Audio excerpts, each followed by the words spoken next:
이 새벽을 주님과 2부 돌아왔습니다. 이 시간에는 프레이즈 교회의 계시록 강해 시간입니다. 오늘은 계시록 6장 말씀을 본문으로 6개의 인사건이란 제목의 하나님의 말씀 전해주시겠습니다. 그러니까 천사들의 활동 속에다가 그리스도를 갖다 집어넣으면 안 돼요. 지금 그리스도는 어디 계신 거예요? 그 위에서 지금 마지막 그 시대를 기다리고 계신데 거기에다가 예수님을 집어넣어가지고 여기에다가 넣으면 안 되죠. 이건 천사들의 활동입니다. 그러니까 이 흰말에 너무 희다라는 색에 속지 마세요. 여기 스가랴서에도 여기에 백마 나오잖아요. 홍마, 자마, 백마 나오잖아요. 여기도 백마가 있어요. 그럼 이것도 그리스도인가요? 아니에요. 그러니까 속지 마십시오. 이거는 예수님이 말씀하신, 그리고 바울이 데살로니가에 말씀하신 내용을 대입해서 보면 나와요. 이건 적그리스도의 미혹입니다. 그렇게 이해하시면 돼요. 자, 이제 두 번째, 이 적그리스도의 미혹이 이 땅에 어떤 형태나 강력한 사람의 미혹으로 나오는 거예요. 이제 그런 사람들이 곳곳에서 또 나올 겁니다. 곳곳에서 나옵니다. 자, 두 번째 인을 떼십니다. 두 번째 인을 떼시니까 무슨 말이 나와요? 붉은 말이 나옵니다.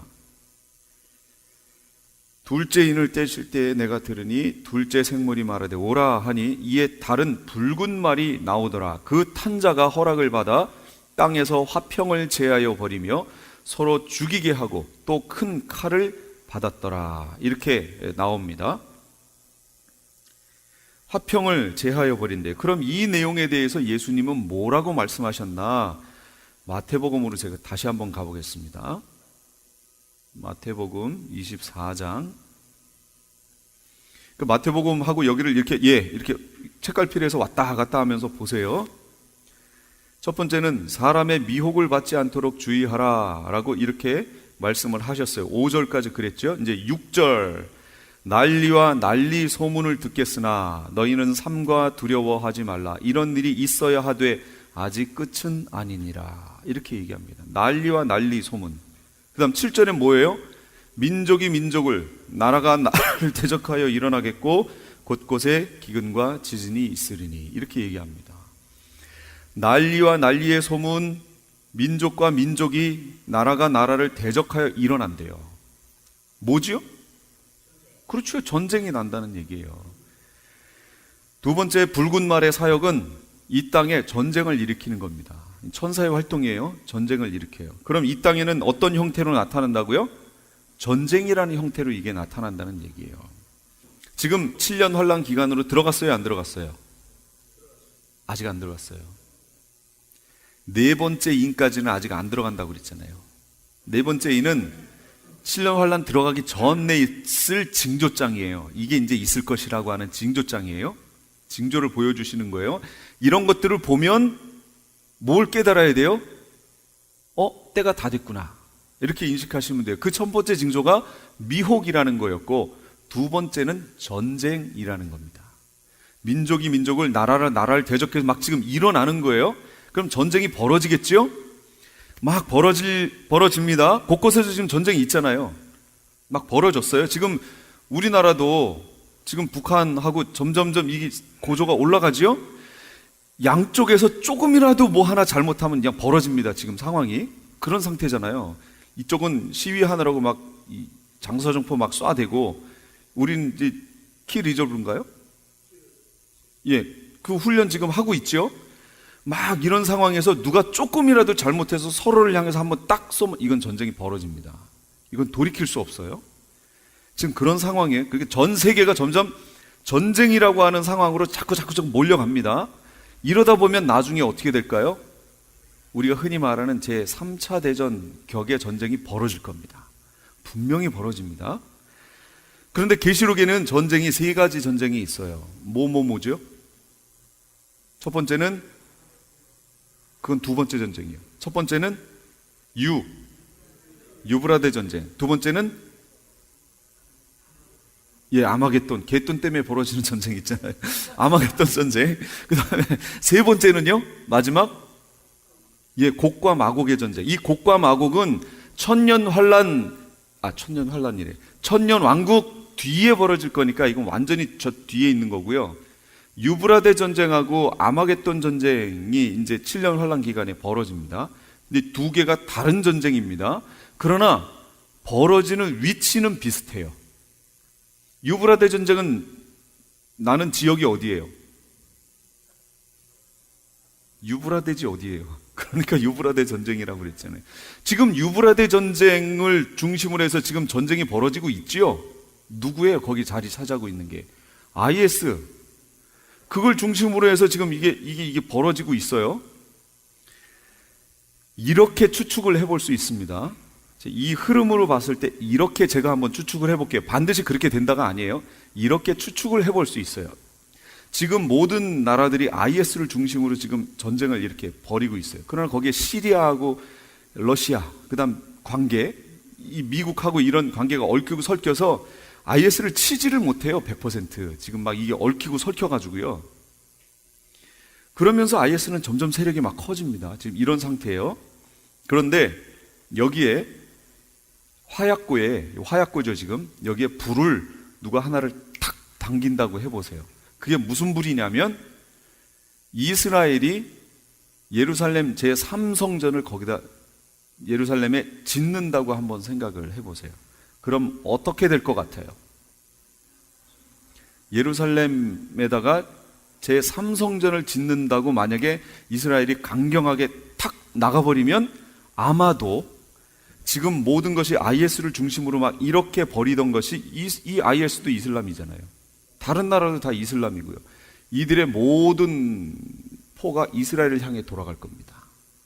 그러면 전쟁을 벌이면 야단 나겠죠? 큰일 납니다, 지금. 그래서 지금 전쟁이 벌어지기 일촉즉발에 탁 놓였을 때 어떤 정치인 하나가 등장합니다. 누가 될지 모르겠어요. 정치인이 등장해서 전쟁이 벌어지지 않도록 평화를 얘기하고 등장할 겁니다. 그래서 중재하고 나타날 거예요. 그게 누구예요? 그게 적그리스도입니다. 그래서 그 성전을 짓도록 합니다. 그 성전이 건축이 돼요. 그리고 거기에서 뭐가 행해지냐면 유대인들이 제사가 행해져요. 실제 제사가 행해집니다. 그러다가 후 3년 반 시작되기 전에 이 적그리스도가 드디어 본색을 드러냅니다. 본색을 드러내는 이유가 있죠. 그때에 어디에서 올라온 영이 그 적그리스도를 지배하죠? 바다, 이거 무적행에서 올라온 짐승. 그때 적그리스도에게 빙의가 돼버립니다. 그 영이. 그래서 그때부터 이 적그리스도가 완전히 앞에 부분하고는 다른 양상의 모습을 보이기 시작합니다. 이때 올라오면서 14만 4천이라고 하는 하나님의 종들과 전쟁을 벌여서 이들을 다 죽여버립니다. 그게 그 기간이에요. 그러면서 여태까지 3년 반 동안 성전 제사를 드렸던 것을 거기서 폐해버립니다. 폐해버리고 후 3년 반이 시작되면서 그 성전에 자기를 보여 앉으면서 자기가 하나님이라고 얘기하는 거예요. 그러니까 그때 나타났던 적그리스도는 유대교뿐 아니라 이 땅에서 신이라고 불리는 모든 그 종교적인 활동을 다 못하게 만듭니다. 그리고 자기를 보여 자기가 하나님이라고 얘기하고 자기한테 경배하라고 합니다. 그리고 그런 이들에게 짐승표를 주는 거예요. 그런 상태가 됩니다. 그때까지 이게 뭐가 멈춰 있었냐면 전쟁이 중재되어서 3년 반 동안 전 3년 반 기간에 멈춰 있었어요. 그런데 지금 조금 전에 여기 읽으신 데 보세요. 다니엘 9장 27절. 그가 장차 많은 사람들과 더불어 한 이레 동안의 언약, 이게 7년이죠.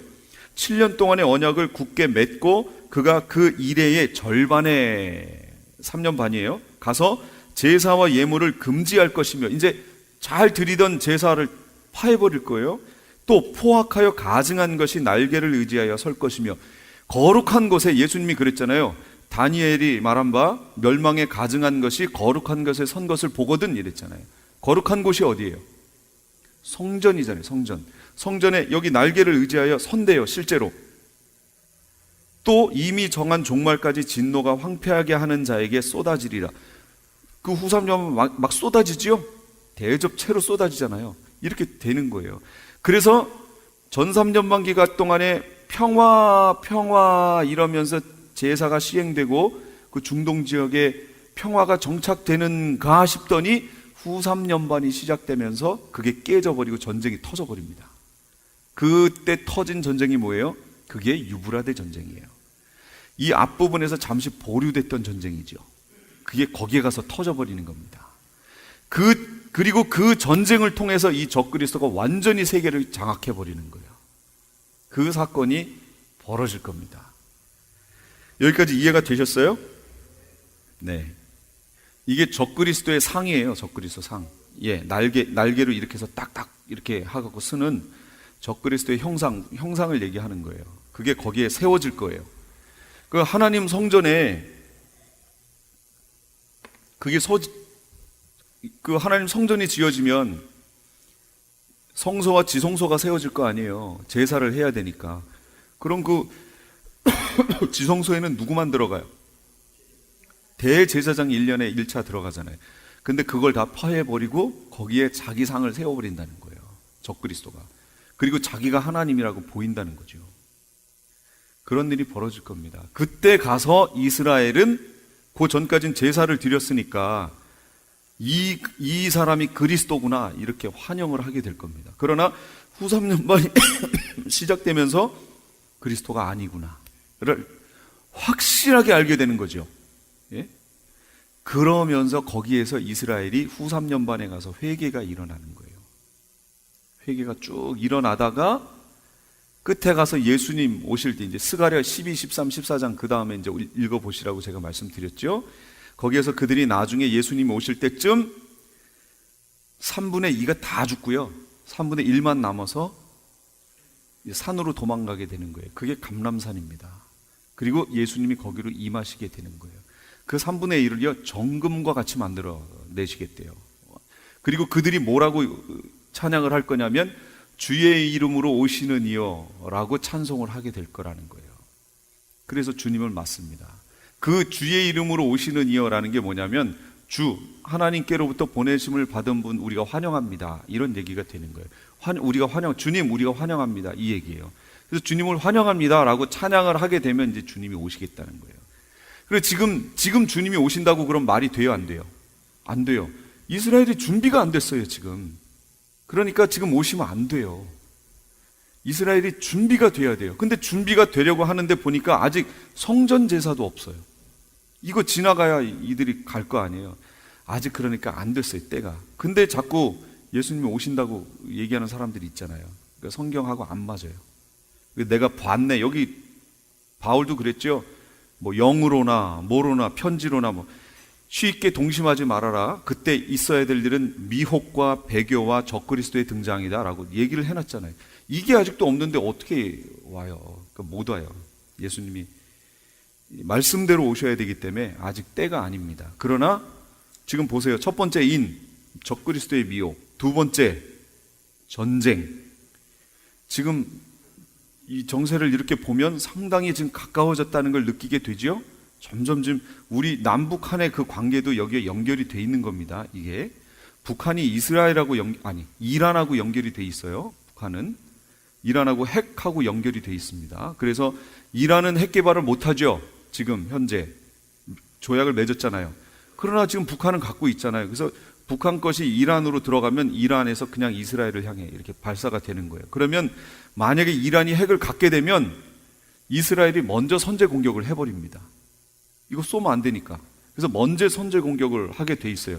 이스라엘은 충분히 그럴 수 있습니다. 우리는 이거 따지고 저거 따지고 막 그러지만 이스라엘은 그거 아니에요. 그냥 언제든지 진짜로 쏠 수 있습니다. 자기네 저기를 지키기 위해서는. 지금 그렇게 연결고리가 돼 있습니다. 사방으로 돼 있어요. 지금 북한에 들어가는 모든 물자가 다 차단돼 버렸어요. 수출하는 것도. 그럼 재정난 겪겠죠. 그럼 이걸 어떻게 타개할까?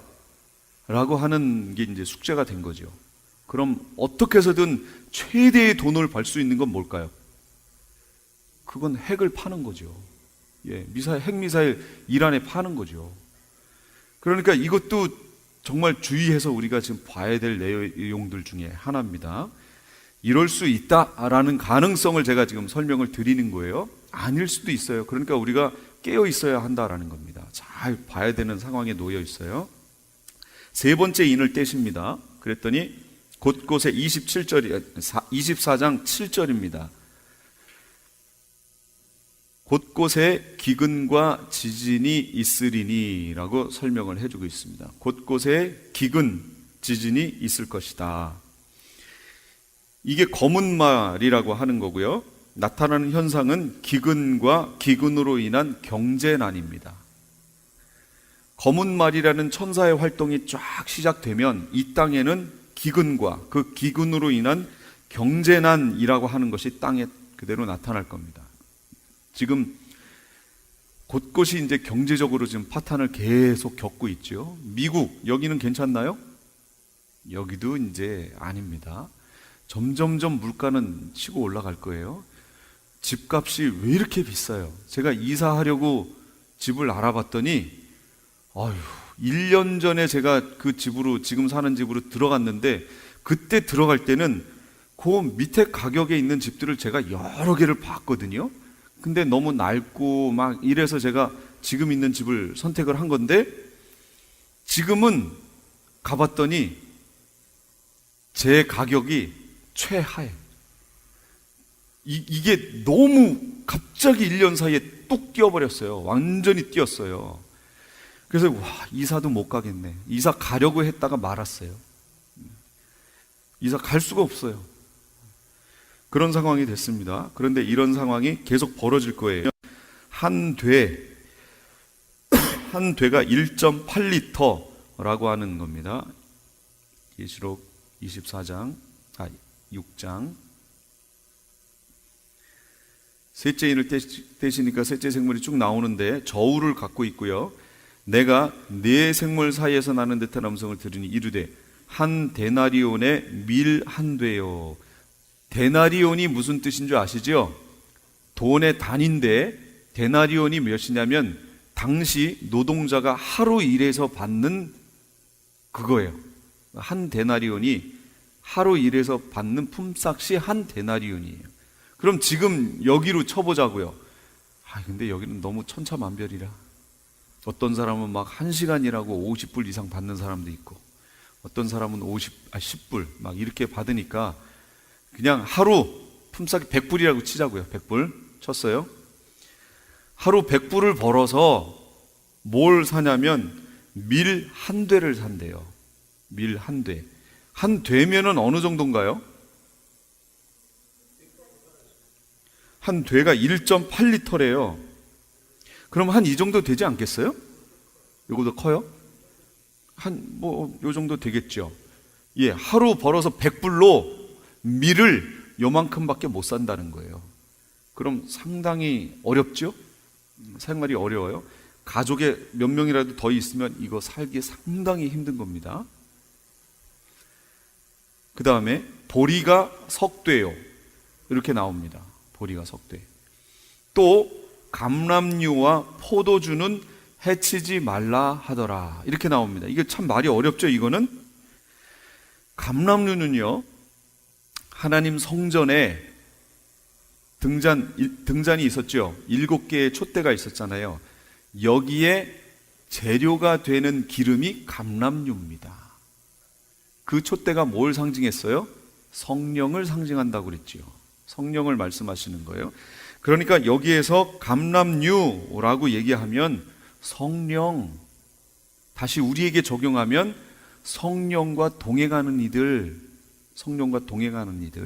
또는 주의 종, 실제 여기에 14만 4천 두 증인, 아이 얘기할 때 두 증인과 관련된 구약에 있는 내용을 보면 거기에 두 감람류가 이렇게 공급이 되고 있는 모습을 성경에서 볼 수 있어요. 그때 가면 제가 성경 찾아서 또 보여드릴게요. 그러니까 이 촛대는 성령도 상징하지만 여기 예수님이 그 촛대 사이에 거니신다라고 하실 때 그 촛대는 교회를 얘기한다고 그랬잖아요. 그러니까 그 교회에 기름을 실제 공급하고 있는 이들, 그러니까 누가 돼요? 주의 종들이 되는 거죠. 그래서 여기에 감람류라고 하면 성령 또는 성령과 동행하는 이들 또는 주의 종들이라고 얘기할 수 있어요. 그리고 포도주는 보혈 또는 말씀, 뒤에 가면 포도송이가 익었기 때문에 그들을 밟는다는 내용이 있어요. 그럼 포도송이와 포도주는 차이가 뭘까요? 포도송이는 자기가 안 죽었어요. 포도 그대로 있어요. 그러나 포도주는 어떻게 된 거예요? 이건 이미 밟혀서 발효돼서 자기가 하나도 없어요. 이 얘기는 하나님이 원하시는 모양으로 만들어진 존재들을 얘기하는 거예요. 포도는 자기가 살아있는 존재들이라고 볼 수 있겠죠. 그래서 여기 감람류와 포도주라고 얘기한다면 성령과 말씀에 순종하는 성도들이라고 볼 수 있습니다. 그러니까 주의 말씀대로 살아가는 이들, 믿음으로 사는 이들이라는 것을 볼 수 있어요. 그러니까 그렇지 않은 이들은 상당한 경제난을 겪겠지만, 물론 성도들도 그 속에 있으니까 경제난을 겪겠지만, 그러나 하나님이 그들을 어떻게 하신다고요? 해치지 말라. 하나님이 보호하신다. 그런 얘기입니다. 그냥 큰 결론으로 맺어보면 하나님의 사람들은 그런 속에서도 하나님이 보호하신다. 그런 내용이 되는 거예요. 걱정하지 마세요. 이 7년 환란 기간은 이 뒤에 이제 5번째 이인을 보시면 알아요. 이 기간을 하나님이 왜 허락하셨는지가 거기 나옵니다. 그러니까 성도들은 걱정 안 하셔도 돼요. 소망 중에 주님을 바라보시면 됩니다. 그렇다고요, 육체적으로 어려움이나 환란이나 이게 없다는 내용은 아닙니다. 그거는 아시고 가야 돼요. 그러나 주님께 초점을 맞추고 있는 모든 이들은 걱정 안 하시고 주님과 동행하다가 주님이 피할 길을 그때그때 주셔서 가게 돼 있어요. 여기 세상 사람들은 그걸로 인해 고통받고 배반하고 넘겨주고 막 이런 것에 물들겠지만, 성도들은 그렇지 않고 하나님이 그때그때 피할 길을 주십니다. 전 3년 반 살기 힘듭니다. 세계가 평화를 얘기하는 때이지만 살기 힘들어요. 적그리스도가 정권을 잡았기 때문에 그래요. 이 기간 때에는 하나님이 14만 4천이라는 하나님의 종들을 통해서 교회를 보호하십니다. 보호해 가세요. 그러다 14만 4천이 후 3년 반 시작할 때 적그리스도가 등장해서 이거를 죽인다고 그랬잖아요. 그럼 그 다음부터는 어떻게 보호돼요? 전 3년 반은 14만 4천으로, 후 3년 반은요? 어디론가 들어가잖아요. 그렇죠. 예비처로 갑니다. 예비처로 도망가서 거기에서 사는데, 그 광야는 하나님께서 예비하신 곳이에요. 하나님이 우리를 키우기 위해서 예비하신 곳이에요. 그 3년 반을 거쳐갑니다. 이스라엘은 40년 갔어요. 그 인터넷에 보세요. 그럼 40년 동안 그 아라비아 광야 거기에서 뭐 했는지 보세요. 할 일이 없으니까 돌 가지고요, 파피루스 이 말려 있는 거, 하나님 말씀이 그때는 이 말려 있는 가죽에다가 이렇게 했잖아요. 이런 나무 이런 식으로 파피루스 만들어 가지고 그게 다 이렇게 말려 있었거든요. 그러니까 돌 가지고 한 300m 되는 길이로 해서 파피루스 모양을 이렇게 만들어 놓고요, 곳곳에. 그 다음에 돌에 막 송아지 모양도 있고 이런 것들이 거기에 다 들어가 있습니다. 그 인터넷에 다 떠 있어요. 거기 우리나라 그 한의사가 들어가가지고 다 찾아냈잖아요. 40년 동안 어디 있었는지 어떻게 했는지 그 다 찾아냈습니다. 여태까지 알고 있던 시나이 반도라고 하는 여기 아니에요. 거기에는 하나도 없어요, 증거가. 이스라엘이 거기까지 옛날에 다 점령했다가 그걸 왜 다 이집트에 넘겨줬을까요? 거기에는 아무것도 없어요. 아무리 찾아와도. 만약 거길 찾았는데 자기 조상들의 내용이 거기 있으면 이스라엘이 좋겠어요? 안 주죠. 근데 하나도 없으니까 그냥 줘버렸어요. 지금 그 나라 사우디아라비아 그쪽 부분에 다 있어요. 거기에 완전히 다 있습니다. 성경에 있는 그 출애굽했을 때 그 내용, 애굽에서 홍해 건넌 내용에서부터 그게 거기에 다 정보가 있습니다. 실제로 지금 사우디아라비아가 거기를 개방을 안 하고 군사지역으로 이렇게 묶어놓고 개방을 안 해서 그래요. 그러나 그걸 다 찍어가지고 나왔잖아요. 다 인터넷에 있으니까 한번 다 찾아보세요. 어쨌든 주님께서 보호하십니다. 걱정하지 마시고 믿음을 가지고 사셔야 돼요. 소망 중에 하나님의 사람은 하나님이 보호하십니다. 넷째 인을 떼셨더니 청황색 말이 나옵니다. 이거는 시체 색깔이에요. 시체 색깔, 잿빛 색깔. 그걸 그렇게 상징을 했습니다. 그리고 이것은 온역, 연병 막 이런 것으로 상징이 돼 있습니다. 그래서 청황색 말이라고 하는 천사의 활동이지만 실제 이 땅 속에서는 이 땅에서 어떤 형태로 나타나냐면 죽음이라는 형태로 나옵니다. 이게 전염병 이런 게 돌면서 갑자기 다 4분의 1이 죽는 그런 엄청난 죽음의 이런 사건들이 벌어질 겁니다. 그런데 이 청황색 말 뒤에 보니까 누가 따라와요? 탄자는 사망이고 그 뒤에 음부가 뒤를 따라요. 음부와 낙원과 천국과 불못에 대한 구별을 제가 말씀을 드렸죠? 딱 십자가를 놓고 이렇게 나눠서 사람이 죽으면 어디하고 어디로 가요? 예, 음부와 낙원 둘 중에 한 군데로 갑니다. 자, 누가 낙원 가고 누가 음부 가요? 그리스도 안에서 죽은 자들은 낙원에 가는 거고 그렇지 않은 이들은 음부로 갑니다. 그 다음 단계가 뭐예요? 천국과 지옥, 천국과 불못이지요. 그럼 음부에 있던 사람이 천국으로 갈 수 있을까요? 없습니다. 낙원에 있던 자가 불못으로 떨어질 수 있나요? 없어요. 그런 일은 없어요. 이 수평선은 이건 예수 그리스도예요. 이걸 기준으로 믿는 자와 그렇지 않은 자는 정확히 나눠집니다. 그러면 낙원과 천국, 음부와 지옥, 불못은 이 세로줄로 나눠지는데 이 세로줄의 기준은 뭐예요? 언제 이렇게 갈라져요? 그렇죠. 이건 백보자 심판을 얘기해요. 그럼 왜 굳이 이 백보자 심판을 통해서 이게 갈라질까요? 낙원에 있는 자와 천국에 있는 자 차이가 뭐예요? 낙원과 음부는 영으로 가 있는 곳. 이해가 되셨어요? 지금 영이잖아요. 아직 부활 안 했잖아요. 언제 부활해요? 모든 이들이 백보자 심판 자리에서 부활하잖아요. 그래서 새로운 생명의 부활로, 심판의 부활로 나오잖아요. 부활한 후에 판정을 완전히 받고 가는 곳, 그게 천국과 불못이에요. 지옥. 낙원과 음부는 대기 장소예요. 영으로 가 있는 곳이에요. 다릅니다. 그러나 낙원에 가서 막 괴로워하고 고통할까요? 아니죠. 천국에서 누리는 거 그대로 누리고 있어요. 그리고 그때 가서 부활체로 이제 영원히 들어가는 거죠. 그렇게 돼 있어요. 차이가 나요. 근데 여기에 보니까 청황색 머리 있는데 그 위에 탄자가 사망이래요. 근데 그 음부가 그 뒤를 따르고 있대요. 그럼 이거 누가 여기서 죽는다는 얘기예요?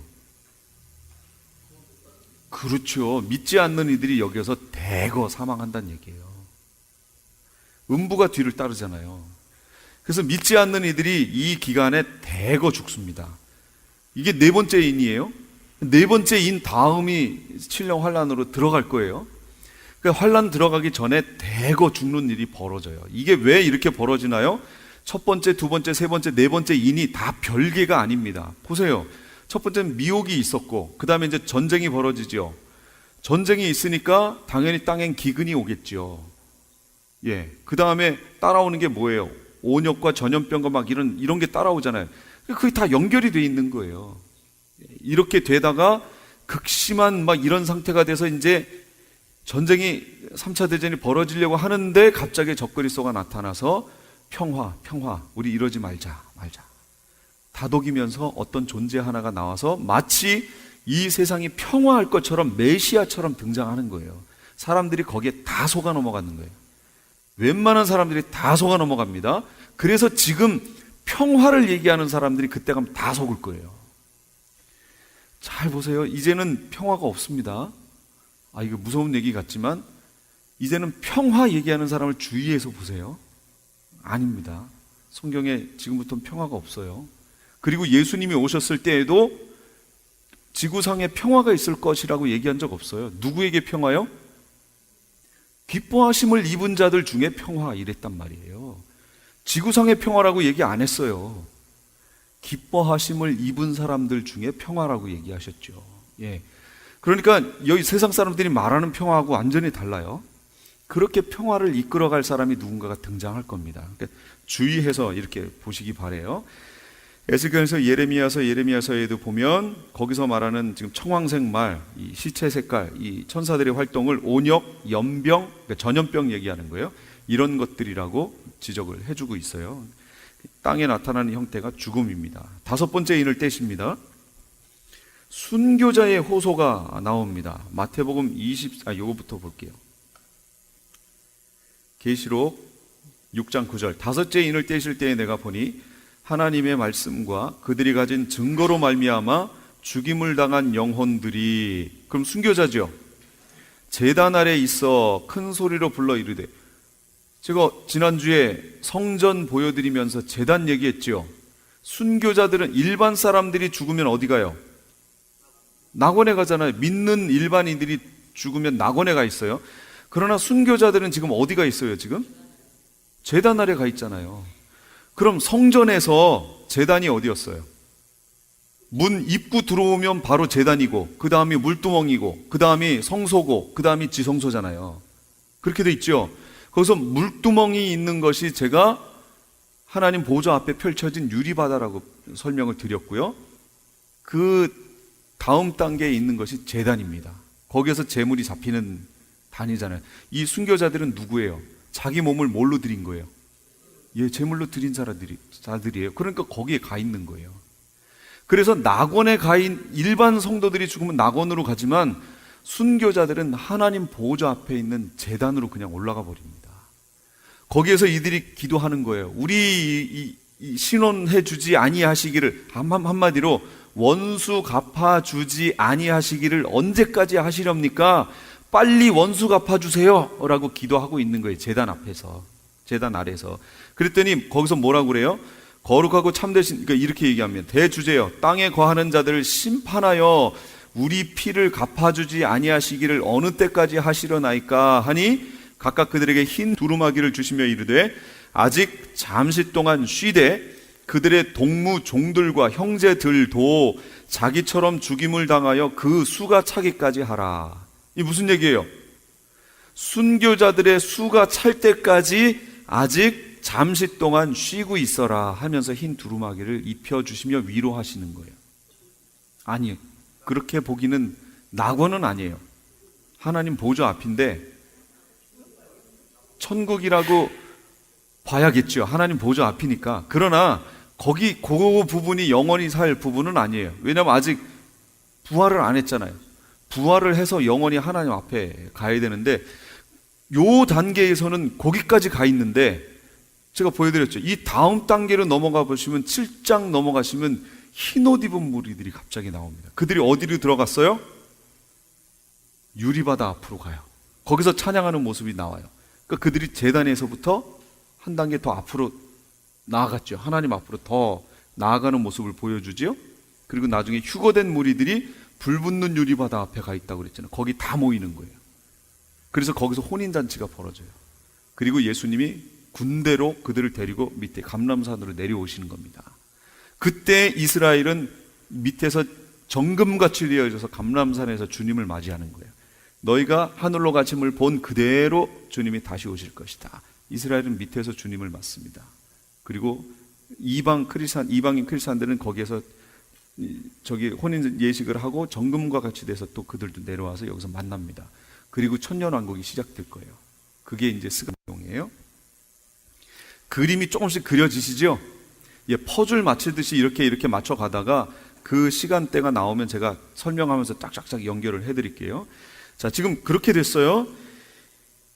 마태복음 24장 9절에 보면 그때 사람들이 너희를 환란에 넘겨주겠으며 너희를 죽이리니 너희가 내 이름 때문에 모든 민족에게 미움을 받으리라. 순교 나오죠? 예수님이 하신 말씀 마태복음 24장 또 누가복음을 순서대로 이렇게 보시면 여기 있는 순서대로 그대로 똑같이 갑니다. 순교자들이 등장했어요. 누가 순교자냐?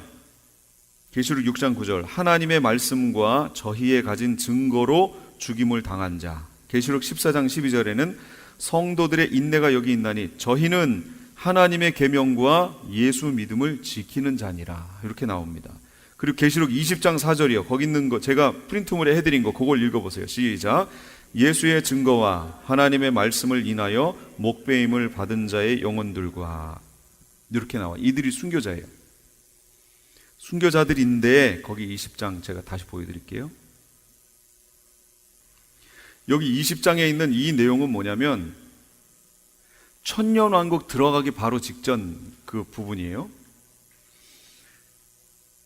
3절에 무적행에 던져 넣어 잠그고 그 위에 임봉하여 천년이 차도록 다시는 만국을 미혹하지 못하게 하였는데 그 후에는 반드시 잠깐 노일이라 그랬죠. 이제 천년왕국 들어가는 거예요. 또 내가 보좌들을 보니 거기에 앉은 자들이 있어 심판하는 권세를 받았더라. 또 내가 보니 예수를 증언함과 하나님의 말씀 때문에 목배임을 당한 자들의 영혼들과, 이들이 지금 앞에서 말했던 순교자들인 거예요. 그럼 이 순교자들은 어떤 순교자들이냐?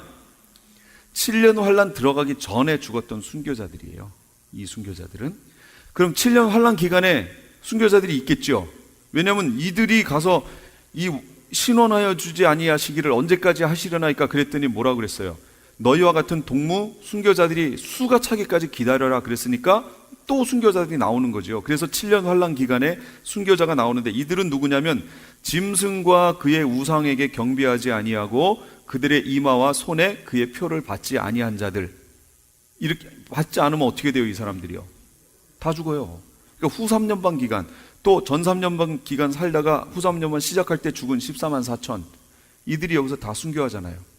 이 순교자의 수가 차는 거예요. 그래서 이들이 해결이 되는데, 이제 뒤에 가면 주님이 이걸 신원해 주셨다라는 내용이, 이제 원수 갚아줬다는 내용이 이제 나옵니다. 그러니까 7년 환란이 왜 있어야 하냐면요, 그 있어야 하는 이유가 이것 때문이에요. 순교자들이 기도했어요.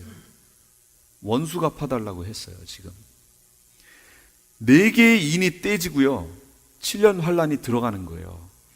그 7년 환란 동안에 벌어질 일의 내용이 뭐냐? 지금 이 순교자들이 기도한 기도의 내용이 응답으로 7년 환란이 들어간 거예요. 원수 갚아주시는 게 지금 7년 환란 기간에 벌어진 겁니다. 그리고 7년 환란 제일 끝에 부분에 대접을 쏟으시면서 뭐라고 그래요? 이제 기뻐하라, 내가 신원했다, 이거 갚아줘 버렸다, 이 내용이 나옵니다. 그리고 천지가 개벽하는 장면이 6번째 인에 나옵니다. 그 인이 뭐예요? 예수님이 오시는 거예요. 그게 마태복음 24장에 똑같이 나옵니다. 그 내용이요. 그래서 24장하고 이 여기 계시록에 있는 6장을 같이 놓고 정확하게 읽어보시면 그 흐름이 정확하게 나옵니다. 그리고 지금 제가 본 대로 4번째 인까지가 이 환란 들어가기 전까지의 내용이고요, 이 5번째 인 순교자의 기도의 내용이 그 응답으로 7년 환란이 시작됐고요, 6번째 인이 바로 예수님 재림 바로 직전에 벌어질 일이 그 6번째 인의 내용이에요. 여기까지 이해가 되셨어요? 이렇게 되고 7번째 인을 딱 떼시면 어떻게 돼요? 그러면 이제 시작이죠. 그래서 7번째 인을 딱 떼신 다음에 갑자기 잠시 정적이 흐릅니다. 그러더니 이제 시작되는 거예요. 나팔이 불려지기 시작하는 거예요. 계시록의 첫 번째 흐름이 그렇게 되어 있습니다. 거기에 계시록 18장 20절에 하늘과 성도들과 사도들과 선지자들이 들아 그를 인하여 즐거워하라, 하나님이 너희를 신원하시는 심판을 그에게 하셨음이라 하더라. 18장에 드디어 나오는 겁니다. 이게 대접 사건이에요. 대접 다 부은 후에 하시는 말씀이에요. 7년 환란이 하나님이 역사하시는 데 있어서 7년 환란뿐만 아니라 하나님이 이 땅에 무엇인가 일을 하시는데, 그 일이 우리는 막 너무 급해요. 우리가 기도하면 바로 돼야 되잖아요. 어떤 성급한 사람이 기도했다고 그러죠. 자기를 좀 여유롭게 해달라고, 하나님께 기도하기를 지금 당장 해주시옵소서라고 기도했대잖아요. 자기를 좀 여유 있게 해달라고. 쪼크였는데 근데 하나님께서는 시간이 뭔가가 있어요. 하나님이 생각하시는 시간이. 근데 그게 어떤 형태로 여기 성경에서 나와 있냐면 수가 차기까지예요. 수가. 여기서 그 밑에 보세요. 충만한 수가 차기까지라고 나온 거. 계시록 6장 11절도 그들의 동무종들과 형제들도 자기처럼 죽임을 당하여 그 수가 차기까지 기다려라, 이렇게 얘기했죠. 그 다음 창세기 15장 16절도 이는 아모리 족속의 죄악이 아직 가득 차지 아니함이니라. 이거 아브라함한테 가나안 땅을 주시겠다고 약속하셨지만 아직 아니라는 거예요. 왜냐하면 거기 산 사람들의 죄악이 아직 관영하지 않았다는 거예요. 그 수가 차기까지 기다려라, 이 얘기를 하세요. 그 다음에 예루살렘은 이방인의 때가 차기까지 이방인들에게 밟힐 거래요. 때가 찰 때까지. 그 다음 로마서에도 보면 이 신비는 이방인의 충만한 수가 들어오기까지 이스라엘의 덜어는 우둔하게 된 것이라. 지금 이스라엘이 지금 점점 회복되고 있죠. 그 얘기가 뭔지 아세요? 이 말씀 로마서를 갖다 거기다 딱 대입해 보면 이방인의 충만한 수가 거의 찼구나, 이 내용이에요. 지금 이 말씀대로 치면 이 말씀을 대체 신학에서는 이 말씀이 해석이 안 됩니다. 이스라엘을 영적인 이스라엘로 바꿔버리면 그 다음에는 이 말씀을 어떻게 해석할 거예요? 말이 안 돼요. 그러니까 해석이 안 됐어요. 그러나 구약에 있는 이스라엘, 신약에도 이스라엘이라고 언급되는 거는 그거는 실제 이스라엘입니다. 옛날에는 이스라엘이었기 때문에 대체 신학이 나올 수밖에 없었어요. 성경에 있는 이스라엘은 영적인 이스라엘을 얘기하는 거구나, 이렇게 오해할 수 있었어요. 그러나 아닙니다. 대체 신학은 잘못됐습니다. 대체 신학이 아니에요. 이스라엘은 말 그대로 육적인 이스라엘이에요. 그 이스라엘을 하나님이 회복시키시겠다고 분명히 성경에 약속되어 있습니다. 이제 대체 신학에 대해서 말씀드릴 찬스가 되면 또 말씀을 드릴게요. 요 말씀을 적용을 해보면 이스라엘 사람들이 신앙을 버리고 예수님을 배척한 것은 이방인들을 하나님이 접붙이기 위해서 그렇게 하셨던 거예요. 근데 언제까지 그런 일이 벌어져요?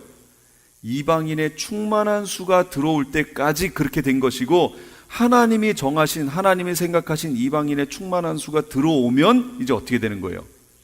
다시 이스라엘이 회복되는 거예요. 영적으로 회복되는 거예요. 그 때를 기다리고 있는 겁니다, 지금. 근데 지금 보세요. 이스라엘이 얼마나 빨리 지금 회복되고 있는지요. 그 얘긴 거꾸로 얘기하면 이방인의 수가 거의 찼다, 그 얘기입니다. 하나님이 정하신 이방인의 수가 거의 찼기 때문에 지금 그 이스라엘의 문이 자꾸 열려지고 있는 거예요. 이거는 이스라엘 사람의, 유대인들의 입장에서 봤을 때는 환영할 일이지만 우리 이방인들의 입장에서 봤을 때는 두려운 일인 거예요. 우리 주변에 있는 이들을 그래서 빨리 전도해야 되는 거예요. 문이 한번 딱 닫힌 다음에는요, 비가 내립니다. 그럼 그때 두드려봤자 방주의 문은 열리지 않습니다. 그 문을 누가 닫았어요? 하나님이 닫아버렸어요. 하나님이 닫은 문을 누가 열 거예요? 닫으면 열 자가 없고 열면 닫을 자가 없는 하나님이 닫으셨는데 그 누가 열 거예요? 그래서 지금은 이방인이 구원받을 수 있는 마지막 시기를 지금 살고 있는 겁니다. 이게 얼마나 갈지 모르겠어요. 그리고 이것이 이제 구원의 문이 이스라엘을 향해서 열릴 겁니다. 지금 열려지고 있어요. 이스라엘을 향해 열려지는 만큼 이방인에게는 문이 닫혀지는 겁니다. 지금 이렇게 되고 있어요. 그러니까 우리가 두려움으로 지금 이스라엘의 회복을 우리 이방인의 입장에서는 봐야 돼요. 축복하고 우리가 기도하고 복 빌어야 하지만 우리 입장에서는 문이 닫히고 있다, 이렇게 두려운 마음이 있어야 되는 겁니다. 그런 상황이에요. 순교자들이 나오기 시작하고요.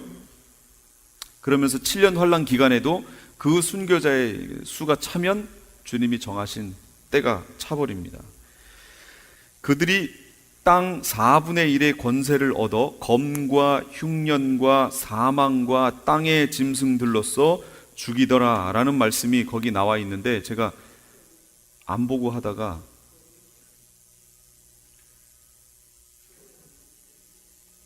넷째 인을 떼실 때 거기 보세요. 요한계시록 6장 8절. 내가 봄에 청황색 말이 나오는데 그 탄자의 이름은 사망이니 음부가 그 뒤를 따르더라. 여기까지만 했죠. 그들이 땅 4분의 1의 권세를 얻어 검과 흉년과 사망과 땅의 짐승들로서 죽이더라, 이렇게 나옵니다. 여기 보시면 그들이 나와요. 갑자기 넷째 인을 떼셨을 때 넷째 생물이 이렇게 쭉 말하는데 청황색 말이 나왔어요. 그 탄자의 이름은 사망이고 음부가 뒤를 따르는데 그들이라고 복수가 나옵니다.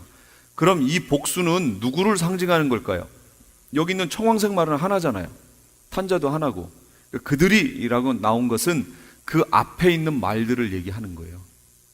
흰 말, 붉은 말, 검은 말, 청황색 말. 그래야 복수가 될 거 아니에요. 그들이 땅 4분의 1의 권세를 얻었어요. 그래서 검 누가 갖고 있었어요? 붉은 말 탄자가 검 갖고 있었잖아요. 그 다음에 세 번째가 검은 말이었죠. 검은 말이 흉년이었죠. 기근, 그 흉년 나오잖아요. 그 다음에 네 번째 말이 뭐예요? 사망이었죠. 사망 나오죠. 순서대로 다 나옵니다. 그리고 땅의 짐승들로서 죽여요. 4분의 1을 죽입니다. 지구에 있는 4분의 1을 그들이 죽여요. 땅의 짐승들로서 죽이더라. 그럼 이 땅의 짐승은 누굴까요? 계시록에 있는 땅의 짐승은 두 종류였죠. 하나는 바다에서 올라온 짐승, 적그리스도. 또 하나는 땅에서 올라온 짐승, 땅 짐승. 요건 거짓 선지자였잖아요. 여기 땅의 짐승들로서 죽이더라 그랬죠. 그러니까 미혹, 앞에 있었던 흰말 사건 얘기하는 게 흰말. 거기에 등장했던 거짓 선지자들이, 그들이 이 땅에 있는 이들을 죽입니다. 이 사건들을 통해서 영적으로도 죽이고 실제적으로 죽이는 거예요.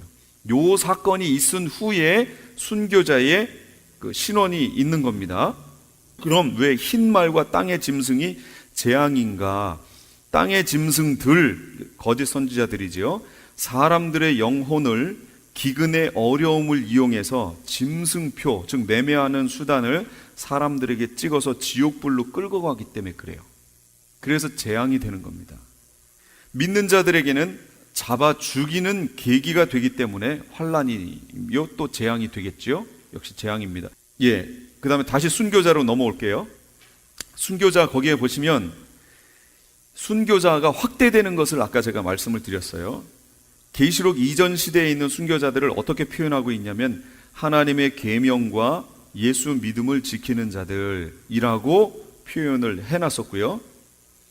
그 다음에 이제 순교자 이 7년 환란 안으로 들어가면 순교자들이 누가 되냐면 하나님의 계명과 예수 믿음을 지키는 자들, 그리고 짐승과 그의 형상에게 경배하지 않고 자기들의 이마나 손에 짐승표를 받지 않는 이들, 이렇게 나옵니다. 그래서 그 모든 자들이 순교자가 되는 거예요. 그러니까 7년 환란 기간 동안에 있는 순교자들은 어떻게 표현했냐면 짐승과 그의 형상에게 경배하지 않고 자기들의 이마나 손에 짐승표를 받지 않은 이들, 그들을 7년 환란 있는 순교자들이라고 표현이 되어 있는 거고요. 7년 환란 전에 죽은 순교자들은 하나님의 계명과 예수의 믿음을 지키는 자들. 그리고 왜 하나님의 계명과 예수 믿음을 지키는 자들일까요? 하나님의 계명은 누굴 얘기하는 거예요? 그건 유대인들을 얘기하는 거예요. 유대인이며 순교한 이들을 얘기하는 거고요. 예수 믿음을 지키는 자들, 그건 이방 크리스찬들을 얘기하는 겁니다. 유대인이든 이방 크리스찬이든 순교자가 있죠. 그들을 상징하기 위해서 하나님의 계명과 예수 믿음을 지키는 자들, 이렇게 얘기하는 거고, 계시록의 특징은 뭐냐면 짐승표거든요. 그래서 그 짐승표에 짐승과 그 형상에게 경배하지 않고 자기들의 이마와 손에 짐승표를 받지 않은 이들, 그들을 계시록 안에 있는 순교자들을 상징하는 표현으로 그렇게 되어 있습니다. 그 다음에 여섯 번째 인을 뗄게요. 마태복음 24장에 보시면 24장 거기 29절 제가 찾아놨습니다. 29절에 보시면 그날 환란 후에 즉시 해가 어두워지며 달이 빛을 내지 아니하며 별들이 하늘에서 떨어지며 하늘의 권능들이 흔들리리라. 그때에 인자의 징조가 하늘에서 보이겠고 그때에 땅의 모든 족속들이 통곡하며 그들이 인자가 구름을 타고 능력과 큰 영광으로 오는 것을 보리라. 이렇게 나왔죠. 예수님이 언제 오세요? 예수님 재림이 환란 전이에요? 후에요? 후입니다. 환란 후에요. 여기 나왔잖아요. 그날 환란 후에 즉시 해가 어두워지며 달이 빛을 내지 아니하며 별들이 하늘에서 떨어지며 하늘의 권능들이 흔들리리라 그랬죠. 그러면서 그때에 인자의 징조가 하늘에서 보이겠고 그때에 땅의 모든 족속이 통곡하며 그들이 인자가 구름을 타고 능력과 큰 영광으로 오는 것을 보리라. 이렇게 나왔잖아요. 그런데 여섯 번째 인의 내용을 보세요. 계시록 6장 12절 내가 보니 여섯째 인을 떼실 때에 큰 지진이 나며 해가 검은 털로 짠 상복같이 검어지고 달은 온통 피같이 되며 하늘의 별들이 무화과 나무가 대풍에 흔들려 설익은 나무가 떨어지는 것 같이 땅에 떨어지며 하늘은 두루마리가 말리는 것 같이 떠나가고 각 산과 섬이 제자리에서 옮겨지며. 아까 읽었던 마태복음에 있던 내용하고 똑같죠. 환난 후에 예수님이 오시기 바로 전에 징조, 인자의 징조 있기 전의 내용하고 똑같잖아요. 그러니까 6번째 이는 7년 환난 끝 예수님 오시기 직전의 모습을 설명해 주고 있는 내용이에요. 이해가 되셨죠? 5번째 인, 순교자들의 인은 7년 환난이 왜 있어야 되는지를 설명해 주는 인이었던 거예요. 바로 순교자들이 신원해달라고 기도했단 말이에요. 그래서 그 신원하시는 기간이 이 환난 기간입니다. 그리고 이 환난 기간이 들어가기 전이 바로 4개의 인이 떨어지는, 흰말, 붉은말, 검은말, 청황색말이 떨어지는 그 내용인 거예요. 그리고 구약에서도 보시면요, 이 4말이 꼭 같이 다녀요. 그리고 이 4말로 인해서 사건이 벌어집니다. 그게 하나로 이렇게 벌어져요. 그 내용이 에스겔, 예레미야에 다 나와 있습니다. 그런 내용들이 지금은 우리가 지금 이 봄 절기에 하는 이 요한계시록은 깊이 들어가지 않고요, 대략적인 전체 흐름을 이렇게 잡는 기간이, 여기서 제가 더 깊이 확 들어가 버리면 흐름이 안 잡혀요. 너무 자세히 들어가니까 막 이 어디 하는 거야 막 이렇게 되시더라고요. 그래서 여기는 대략적인 내용만 이렇게 흘러갈 겁니다. 이게 잡히고 나서 가을에 하는 절기에는 더 자세하게 이렇게 하나하나 또 들어갈 겁니다. 그러니까 그런 흐름이 그렇다라는 것만 이해를 해주세요. 그러면 지금 6개의 인의 흐름이 잡혔죠.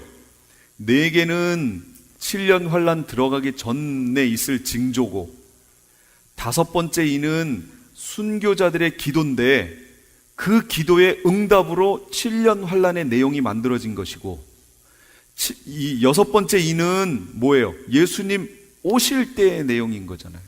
그러니까 이 인 사건이 무슨 사건이냐? 전체 계시록에 있는 모든 것의 총론이에요. 그러니까 이 인 사건에 집중해서 이렇게 보고 정세가 흘러가는 걸 이렇게 지켜보면 예수님이 오실 때가 됐는데 라는 것을 아시게 되는 거예요. 이게 징조장이기 때문에 그래요. 그래서 예수님 뭐라고 그러셨냐면 징조를 보고 깨달아 알라고 그러셨어요. 징조를 주신 이유가 뭐예요? 징조라는 게 사인이라는 얘기예요. 사인이니까 파란불이 켜지면 어떻게 해야 돼요? 가야 돼요. 빨간불이 켜지면 멈춰야 돼요. 여기에 지금 4가지가 사인인 거예요. 사인. 그러니까 이 사인을 잘 유심히 보라 그 얘기예요. 우리 보러 날과 시간은 안 가르쳐 주셨지만 사인은 주셨어요. 하늘이 붉어지면 어떻겠다, 이런 거 우리가 알잖아요. 그거는 알면서 왜 시대가 가는 것은 분별하지 못하느냐 이렇게 말씀하셨잖아요. 그러니까 요걸 보고 주님이 오실 때가 다 됐구나 하는 걸 깨달아 알아라 그 얘기입니다. 그러시면서 아직 끝은 아니니라 이렇게 말씀하셨어요. 준비하고 있어라, 그런 내용입니다. 그래서 거기 징조의 정리, 1에서부터 4번째 인까지는 환난 전에 있을 징조, 5번째 인 사건은 순교자의 호소죠. 환난 시대의 징조. 그 다음 6번째 인 사건은 천지개벽인데 이거는 환난 후 예수님 재림하실 때의 징조를 말한 거예요. 6째 인에서 예수님 재림에 대한 모습이 나오는 이유는 뭘까요? 이 인 사건이 마지막 때에 일어날 모든 사건의 총론이기 때문에 거기서 나오는 겁니다. 전체 흐름을 이해를 하셨죠? 예, 요 흐름만 알고 계셔도 계시록이 이렇게 흘러가는구나 이렇게 이해가 되실 겁니다. 지금까지 LA 한인타운에 있는 프레이즈 교회의 요한계시록 강해 시간이었습니다. 프레이즈 교회는 오는 7월 9일 토요일에 계시록 2차 세미나가 오전 10시부터 오후 4시까지 실시되고, 다음 날인 7월 10일 주일 오후 2시부터 요한계시록 2차 강해가 10월 말까지 진행될 예정입니다. 요한계시록 세미나와 강해를 듣기 원하시는 성도님들은 2668 웨스트 피코 블루바드, 피코와 캔모어가 만나는 곳에 있는 프레이즈 교회로 오시거나 전화 213-700-9833 213지역 700-9833번으로 문의하시기 바랍니다. M3를 아십니까? 무슨 병에 걸렸던지 큰 효과를 준다는 신비한 영양제. 혈액에 영양을 공급하여 힘이 생기니까 피곤하지 않고 이제는 지팡이 없이 걸을 수 있다고 많은 분들이 간증을 합니다. 혈액 해독, 기력 회복, 뼈 골수 영양 공급, 심장, 뇌, 혈전 용해. 유태인 회사가 제조한 특수 영양제. M3, 혈액순환을 잘 되게 하는 최고급 영양제. M3, 크던 작던 아픈 곳이 있다면 M3.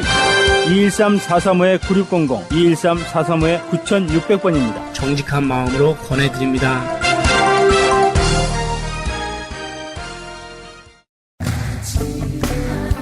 크리스찬 헤럴드 안내입니다. LA 한인타운에 있는 프레이즈 교회에서 다음 달인 7월 9일 토요일에 제2차 요한계시록 세미나를 개최합니다.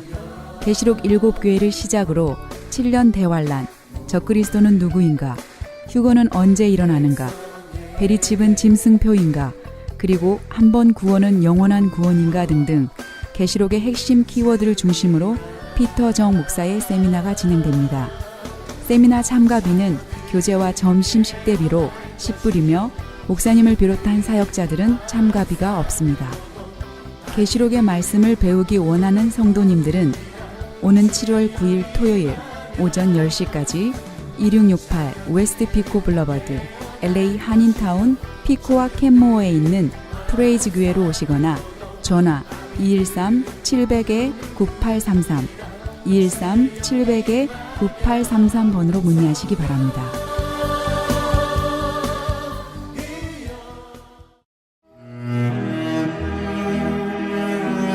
크리스천 헤럴드는 38주년을 맞아 한결같이 지켜주신 하나님께 감사를 드리며 한 영혼이 천하보다 귀하다는 하나님의 말씀으로 한 영혼이라도 복음을 듣고 주께 돌아오기를 간절히 기도하는 마음으로 미디어 선교 사역의 역할을 감당하고 있습니다.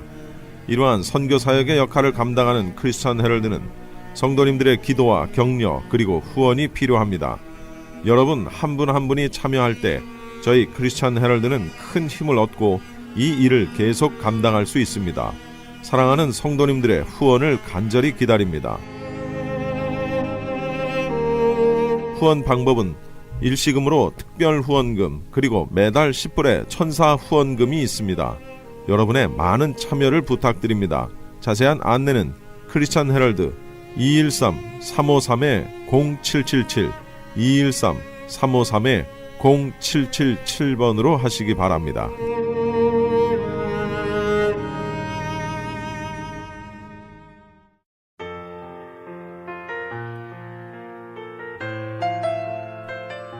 김하정이 찬양하는 보라 하나님 구원을 함께 하시면서 2일 새벽을 주님과 2부 여기서 마칩니다.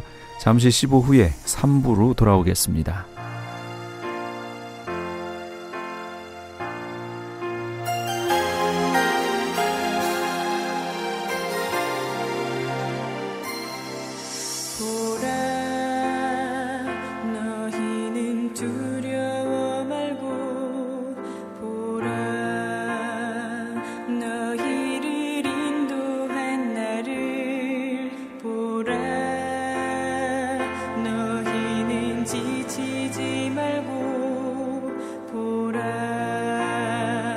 너희를 구원한 나를 너희를 지도